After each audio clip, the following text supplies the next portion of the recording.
Assalamualaikum warahmatullahi wabarakatuh. Yang terhormat Bapak Frandi Argadinata MH selaku dosen pengampu mata kuliah Sistem Politik di Dunia Islam, dan juga teman-teman HTN 5B yang saya banggakan. Di sini kami dari kelompok 6 akan mempresentasikan hasil diskusi dari kelompok kami, yakni mengenai situasi politik pasca terbunuhnya Utsman. Sebelumnya, saya akan memperkenalkan anggota dari kelompok kami, yakni yang pertama ada saya sendiri, Silvi Salma. Yang kedua ada Patricia Bella Oktaviani, yang ketiga ada Nabila Zainifa Zulfa, yang keempat ada Nila Fitri Yulianti, yang kelima ada Mudliatul Fitriyah, kemudian yang keenam ada Nadinda Putri Dewi.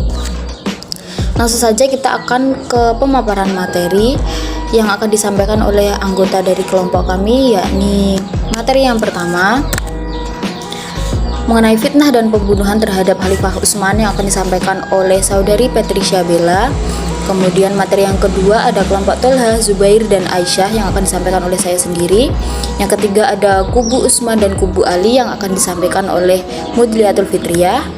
Kemudian materi yang keempat yakni Al-Khawarij yang akan disampaikan oleh Nila Fitri Yulianti. Kemudian materi yang kelima yakni kelompok Zubairiyin yang akan disampaikan oleh Nabila Zainifa Zulfa. Kemudian materi yang terakhir ada Mu'tazilah yang akan disampaikan oleh saudari Nadinda Putri Dewi.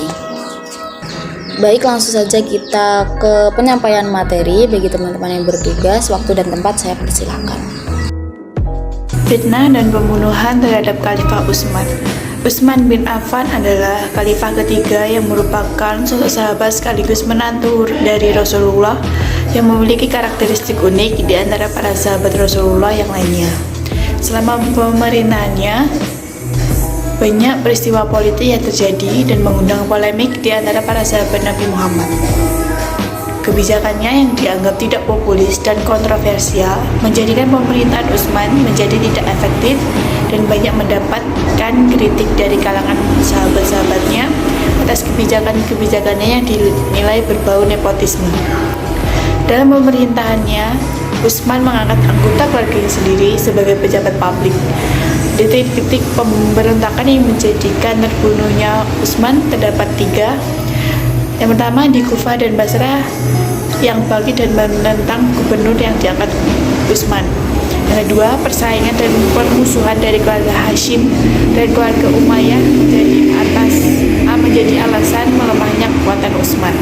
Yang ketiga, lemahnya karakteristik Utsman dalam menghadapi gejolak pemerintahan.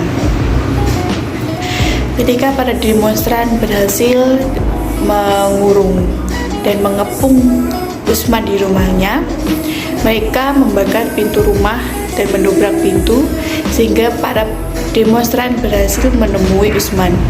Akhirnya salah satu demonstran yaitu Al-Ghafiqi, seorang pemberontak yang berhasil menikam Utsman. Setelah itu mereka menarik senjata Utsman dan mereka membunuhnya. Terima kasih. Kelompok Tolha, Zubair, dan Aisyah. Setelah terbunuhnya Khalifah Utsman bin Affan, kemudian kekhalifahan dilanjutkan oleh pengangkatan Ali bin Abi Thalib sebagai pengganti Utsman bin Affan. Namun dalam kepemerintahan beliau mengalami banyak tantangan, salah satunya beberapa pihak yang tidak setuju dengan diangkatnya Ali bin Abi Thalib sebagai khalifah seperti Tolha, Zubair, Aisyah, dan juga Muawiyah yang menginginkan adanya hukum qisas terhadap pembunuh Utsman bin Affan agar segera dilaksanakan. Namun pihak Khalifah Ali menginginkan kestabilan dalam pemerintahannya terlebih dahulu. Kubu Utsman dan kubu Ali. Kubu Utsman, banyak hal yang harus diantisipasi oleh penguasa muslim untuk menyatukan umat yang terdiri atas berbagai suku dan bangsa. Salah satu hal yang muncul akibat perluasan wilayah Islam adalah munculnya berbagai perbedaan qiraat dalam Al-Quran. Namun, seiring perubahan zaman dan perbedaan latar belakang sosial budaya masyarakat Islam, persoalan itu semakin meruncing dan berujung pada persoalan akidah. Sebagian kelompok umat menyalahkan kelompok lain karena perbedaan gaya dan qiraah Al-Quran. Bahkan mereka saling mendustakan, menyalahkan, bahkan mengkafirkan. Kenyataan itu mendorong Utsman untuk berijtihad melakukan sesuatu yang benar-benar baru. Tragedi politik pada masa kekuasaan Utsman bin Affan. Para pencatat sejarah membagi masa pemerintahan Utsman menjadi 2 periode, yaitu periode 1 pemerintahan Utsman membawa kemajuan luar biasa berkat jasa panglima yang ahli dan berkualitas, di mana peta Islam sangat luas dan bendera Islam berkibar dari perbatasan Aljazair, Berkhoh, Tripoli, Siprus di frontal Al-Maghrib, bahkan ada sumber menyatakan sampai ke Tunisia. 2. Periode ke-11 kekuasaannya identik dengan kemunduran dan huru-hara kekacauan yang luar biasa sampai ia wafat. Di kubu Ali terbunuhnya Khalifah Utsman pada malam Jumat 18 Zulhijjah tahun 35 Hijriah membuat suasana di kota Madinah tidak kondusif. Sebelumnya Ali menolak untuk memikul jabatan itu, tetapi orang banyak berulang-ulang memintanya untuk dibaiat dan akhirnya ia mau dibaiat. Tetapi baiat harus dilakukan di masjid dan di depan masyarakat banyak dan tidak tersembunyi, dan atas kerelaan kaum muslimin baiat berlangsung di Masjid Nabawi termasuk kaum muhajirin dan ansar, dan tidak ada penolakan termasuk para sahabat besar, kecuali ada 17-20 orang. Kebijakan Ali bin Abi Thalib. Pertama, memberhentikan sebagian besar gubernur yang diangkat pendahulunya Utsman bin Affan, kemudian menggantinya dengan tokoh-tokoh lain. Pemberhentian itu kelihatan bertujuan untuk mengamankan kekhalifahannya. Kemudian Ali memberhentikan Abdullah bin Amir al-Hadrami, gubernur Basrah, dan menggantikan dengan Utsman bin Hunayf. Dalam hal ini Ali tidak mendapat kesulitan karena ketika Utsman bin Hunayf tiba di Basrah, Abdullah sudah meninggalkan kota itu menuju Mekah serta membawa sebagian harta. Kebijakan Ali dalam bidang fikih siasah antara lain yaitu dalam urusan korespondensi, urusan pajak, urusan angkatan bersenjata, urusan administrasi peradilan.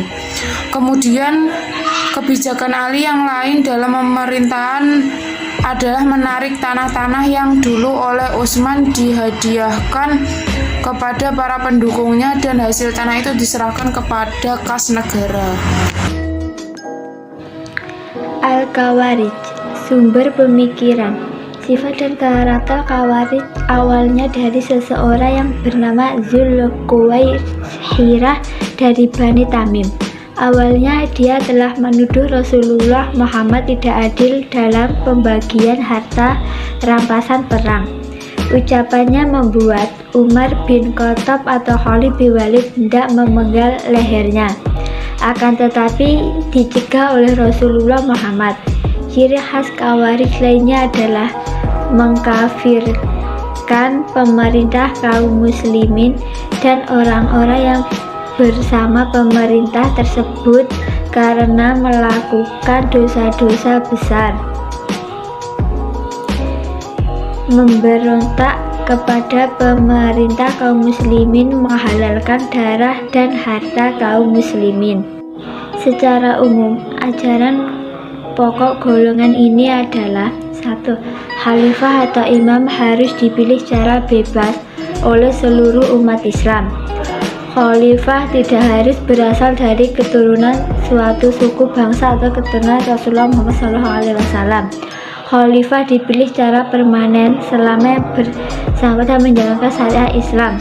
Khalifah sebelum Ali adalah sah, tapi setelah tahun ke-7 dari masa khalifahannya Utsman dianggap telah menyeleweng.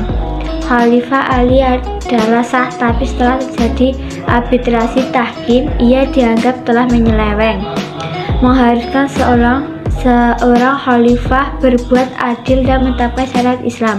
Khalifah yang dianggap telah menyimpang dari syariat Islam wajib diturunkan bila perlu secara paksa dan melakukan pemberontakan pada khalifah yang mereka dianggap zalim. Muawiyah dan Harun bin Asad serta Abu Musa al-Asy'ari juga dianggap menyeleweng. pasukan perang Jamal yaitu Aisyah, Tolal, Yubair melawan Ali dan kafir. Seseorang yang berdosa besar tidak lagi disebut muslimin. Setiap muslim harus berhijrah dan bergabung dengan golongan mereka. Seseorang harus menghindar dari pimpinan yang menyeleweng. Adanya ma'at biwa'id, memalingkan ayat-ayat Al-Quran. Quran adalah makhluk, membolehkan membunuh golongan di luar kelompoknya. Aliran Khawarij dan perkembangan selanjutnya pecah menjadi beberapa sekte. Selanjutnya yaitu kelompok Zubairiyin. Terdapat problem yang mendasar ketika para pengamat mengklasifikasikan sekte-sekte ini, yaitu beberapa tokoh aliran tertentu yang diklaim sebagai pengikut Murji'ah. Tokoh aliran tersebut adalah Wasil bin Atta dari Mu'tazilah dan Abu Hanifah dari Ahlus Sunnah. Asy-Syahrastani menyebutkan bahwa sekte Sigma dan Muhammad Imarah menyebutkan ada 12 sekte Murji'ah. Harun Nasution mengklasifikasikan Murji'ah ada 2 sekte, yaitu golongan moderat dan golongan ekstrim. Murji'ah moderat berpendirian bahwa pendosa besar tetap mukmin, tidak kafir, tidak pula kekal di dalam neraka. Adapun kelompok Murji'ah ekstrim adalah Jahmiyah, Asy'ariyah, Al-Yunusiyah, dan Al-Hasaniyah. Assalamualaikum warahmatullahi wabarakatuh. Selanjutnya saya akan menjelaskan di bagian Mu'tazilah. Para kelompok Mu'tazilah dan aliran Mu'tazilah tersebut muncul di kota Basrah pada abad kedua tahun 105 sampai 110 Hijriah, tepatnya pada masa pemerintahan Khalifah Abdul Malik bin Marwan dan Khalifah Hisam bin Abdul Malik. Pelopornya adalah seorang penduduk Basrah, mantan murid Al-Hasan Al-Basri yang bernama Wasil bin Atta Al-Ma'muni Al-Ghazal. Kemunculan ini adalah karena Wasil bin Atta berpendapat bahwasannya Muslim berdosa besar, bukan mukmin dan bukan kafir yang berarti ia fasik.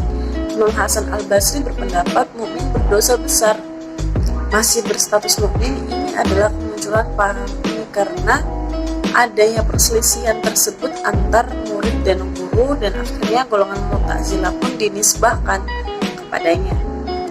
Untuk selanjutnya ada tokoh aliran Mu'tazilah. Yang pertama ada Wasil bin Atta dari Madinah, yakni pelopor dari ajaran ini. Yang kedua ada Abu Husain Al-Alaf, penyusun 5 ajaran pokok Mu'tazilah. Selanjutnya ada Nazam murid Abu Muzail Al-Alaf. Selanjutnya ada Abu Hisam Al-Jubai. Doktrin-doktrin yang ada di ajaran ini ada at-tauhid, keesaan kepada Allah, al-adlu, keadilan kepada Tuhan, keadilan Tuhan. Yang selanjutnya ada al-wadu al-wadi, janji dan ancaman. Selanjutnya ada al-manzilah anba'in, al-manzilatin, posisi di antara 2 tempat. Selanjutnya ada amar ma'ruf nahi munkar. Untuk itu saja penjelasan dari saya. Assalamualaikum warahmatullahi wabarakatuh. Baik, itu tadi sedikit pemaparan materi dari kelompok kami. Selanjutnya yakni sesi tanya jawab yang bisa dilaksanakan di WhatsApp group bagi teman-teman yang ingin bertanya atau menyanggah materi untuk kelompok kami. Waktu dan tempat saya persilahkan. Kemudian saya selaku moderator dari kelompok 6 mewakili anggota dari kelompok saya. Jika ada kurang lebihnya, saya mohon maaf yang sebesar-besarnya. Akhirul kalam, wassalamualaikum warahmatullahi wabarakatuh.